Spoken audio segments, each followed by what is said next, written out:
Bueno, sobre el informe que presentó el día de hoy la misión de determinación de hechos para Venezuela, lo primero que tenemos que destacar es que este informe es muy riguroso, con una metodología muy seria y fundamentado principalmente en fuentes primarias. No está hecho con Twitter o redes sociales, no, está hecho con entrevistas directas, un total de 177 sobre el testimonio de víctimas, de abogados, de miembros y exmiembros del Poder Judicial y de la Fiscalía. De modo que se trata de información de primera mano sobre la terrible situación que padece actualmente el sistema de justicia venezolano, que ni siquiera debería llamarse de esa manera. En total se analizaron 183 casos de detenciones por fines políticos de supuestos opositores al gobierno, y en esto pues debemos destacar algunos aspectos, porque el informe, como digo, está lleno de información, lleno de contenido, y solamente destacaremos algunos de ellos. Por ejemplo, que cuando se dicta detención preventiva, en 146 de los 170 casos analizados donde esto ocurrió, esas detenciones fueron decisiones inmotivadas por parte de los tribunales. Es decir, que aunque la detención se hizo por parte de un órgano judicial, dicha detención preventiva no tenía fundamentación alguna, lo cual la hace una detención arbitraria. Por otro lado, y más grave todavía que esto, es que se detectaron 19 casos donde la orden de detención es posterior al hecho de la detención, lo cual pone de manifiesto cómo existe un desprecio total por esta situación, en el sentido de que ni siquiera se toma la molestia de que la orden de detención sea previa al hecho de la aprehensión de la persona. Por otro lado, en lo que respecta a esta tan anunciada decisión de pasar los presos políticos a cárceles a cargo del Ministerio de Asuntos Penitenciarios,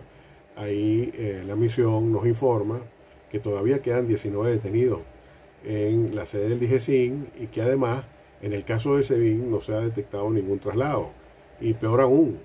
que no solamente no ha habido ningún traslado, sino que además ha habido más ingresos de detenidos políticos,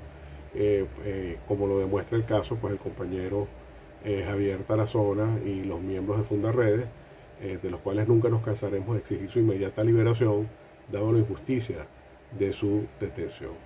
Y bueno, ahora los venezolanos, y es una cosa que realmente a mí en lo personal me ha conmovido mucho, nos hemos despertado con una nueva palabra, que es Sippenhaft. Es un término que describe una situación que ya nosotros conocíamos y que ya ha sido también documentada en otros casos, que es que cuando una persona es detenida, también se detienen a sus familiares más cercanos. Y esto ocurrió respecto a un detenido vinculado al caso Gedeón, que además de ser torturado, fue amenazado con que se le iba a aplicar esta táctica, el Sippenhaft, que fue utilizada durante el régimen nazi. Y en efecto, esto implicó que a este detenido le fueron después arrestados 2 hermanas y un cuñado por un periodo de 32 días. Y ahora pues nos hemos tenido que enterar que esta maniobra pues tiene sus antecedentes en uno de los peores regímenes totalitarios de la historia. Y finalmente pues debo señalar, entre algunas otras consideraciones, que cuando se trata del derecho a la defensa, existe una enorme cantidad de casos donde a los detenidos se les niega la posibilidad de nombrar su defensor, que incluso cuando lo hace, a los defensores entonces se les niega el acceso al expediente, y más grave todavía, que en el 61,7% de los casos analizados, es decir, casi las 2/3 partes de los mismos, hubo tortura, hubo violencia sexual o hubo tratos crueles. Esto es una estadística espantosa que muestra los horrores de la represión en Venezuela. Y finalmente, ¿qué nos dice este informe? Bueno, que al final el sistema de justicia venezolano en realidad es un sistema, pero de represión. ¿Y por qué es un sistema? Porque cada uno de los órganos que conforman el mismo son parte de un engranaje que está hecho para servir a la represión. Es decir, que en Venezuela el sistema de justicia